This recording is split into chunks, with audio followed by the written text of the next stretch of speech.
Me pide usted 2 palabras, diré algunas ideas mías sobre los inventos. El aparato que usted manipula es maravilloso porque reproduce la figura movible al mismo tiempo que emite el sonido de la voz. Cuando con el tiempo se perfeccione este invento, el mundo quedará sorprendido ante los cuadros vivientes y parlantes que ello exhibirá sobre el tiempo. The enactment of the McDuffie Tidings Bill marks a new era in the relation of great nations with weaker ones. The United States has granted the Philippines their independence, thus completely surrendering its sovereignty over the people of the Philippine Islands. Never before in the history of the world a great nation has given up her sovereignty over a weaker people. Thus, we shall have in the Far East a new republic which will serve as an inspiration for the teeming millions yet under the control of other powers. Not afraid of them, Mr. Commissioner, but we do need some help in getting back on our feet. We need immediate relief and financial assistance to tide us over. Most of all, we need a close trade relationship with the United States. The Filipinos are grateful and have a deep affection for America. Although the color of our skin is brown, the temper of our minds and our beliefs is almost identical with yours. The Philippines, in government system and tradition, is a replica in miniature of the United States. There has been transplanted to a land 10,000 miles across the seas, the seed of American democracy. If a prosperous and free democracy can be built in the Philippines upon the ruins of war, the prestige of America and the American way of life will be raised to towering heights, and the millions of people of the Far East will look to us and to you as their models. Ika-14 ng Oktubre, taong 1943. Isang taong singkad, buhat noon hanggang ngayon, na naitayo natin ang bagong Republika ng Pilipinas sa hirap na ito na dinadanas ng ating bayan. Nahanda ako na magpatuloy sa daang makikita ninyo na aking inilalagda sa pamamagitan ng tulong ng aking mga kasamahan sa pamahalaan upang tunay, maging wagas, maging dalisay sa gitna ng isang digmang ngayon idinadaos sa isang sinuko, sa gitna ng kagutuman, sa gitna ng kamatayan, sapagkat ang kamatayan may matamis, katulad ng itinuro ng ating mga bayani, kung iya'y magbubunga ng isang pag-asa at ng isang adahikain pinagpakamatayan. On the question of immediate organization of a machinery of consultation among the peoples of the East in a manner that would bring us much closer and eventually organize ourselves into an effective body not only for the promotion but also for the protection of our freedom and our security. I really think that the time has come for America and any other nation for that matter to turn their eyes to the East. The East is not a negligible portion of the world. We represent more than 1/2 of the population of the globe, and our resources are no less important. I hope that from now on, after the efforts exhibited by the other nations organize themselves to protect their own interests, in the West, they will henceforth pay more close and earnest attention to the East. I therefore would ask them to turn their eyes to the East. Thank you. I shall use all the force at my command to prevent that the sovereign authority of this government shall be respected and maintained. There can be no compromise with this loyalty. Dalagang Pilipino. Sa tanaman sa mga damgong bulawan, dito lalika ang lawas mong matahumog dison. Sa kasing-kasing sa tampaka bulat ng harianon, dito linaa ang dubos sa imong dughan.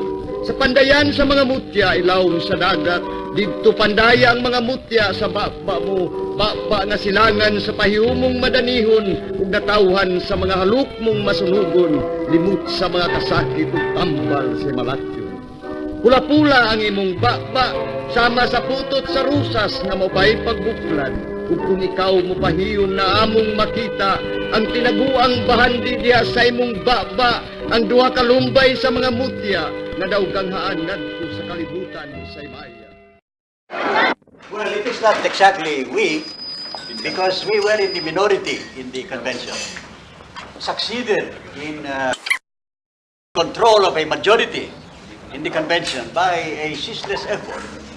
And of course, after they have obtained control of the majority, in any deliberative body, as you know, the majority is the one that decides. And from then on, particularly after the proclamation of martial law, they could have everything that they wanted. Thank you very much, President Reagan. Mrs. Reagan, members of the Cabinet, distinguished guests, my friends, on behalf of the 50 million people of the Philippines, Mrs. Marcos and I express our gratitude for your warm welcome to Washington and to the United States of America. This great and beautiful city, that is one of the few cities that was built as the capital for a great nation, is indeed, as has been written, the key to knowing the secret of America. President Ferdinand Marcos was obsessed with power. You see, at that time, Mount St. Vincent did not have a course for political prisoners, so I did not get that instruction here.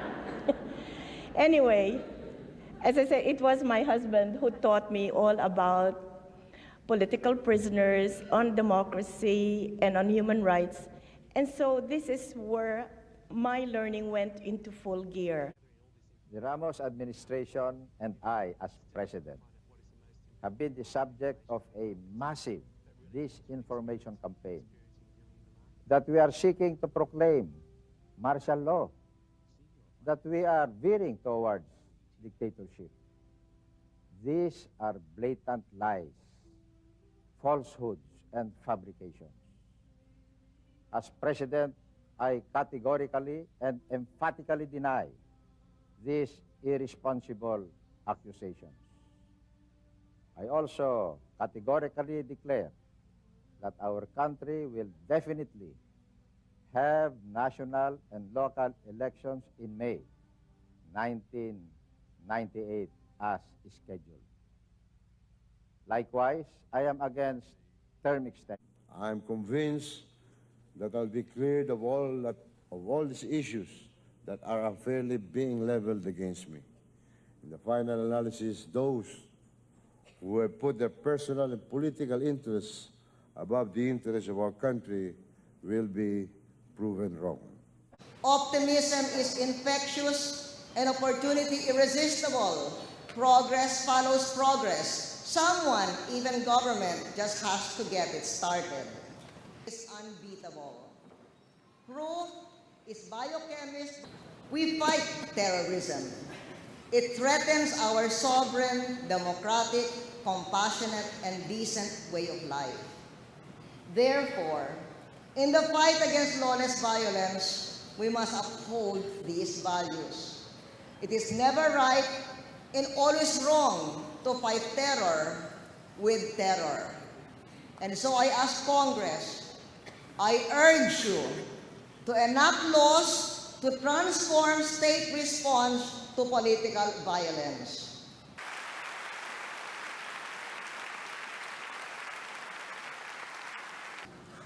We were able to strengthen our economy because of the fiscal reforms that we adopted at such great cost to me in public disapproval. But I would rather be right than popular.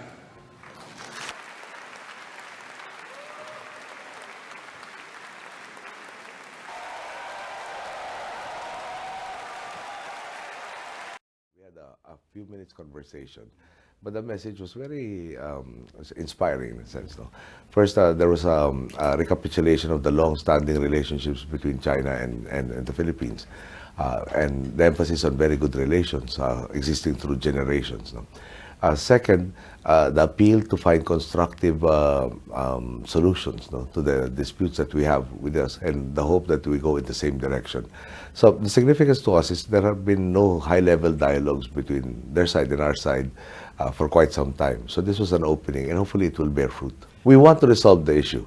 And the latest meetings in the ASEAN, again, no, even China stated that they were also in favor of coming up with that code of conduct at the most appropriate time. Good afternoon. I am much delighted to join you in this important event aimed at further enhancing trade and investment relations between the Philippines and Russia. Your presence here is a strong vote of confidence in the Philippine economy. I thank you for your interest to do business as we are with you. On the Philippine-Russian economic relations, Russia is a priority trade and investment market for the Philippines. I am pleased to know that our economic exchanges are increasing. Last year, our total trade reached $1.36 billion.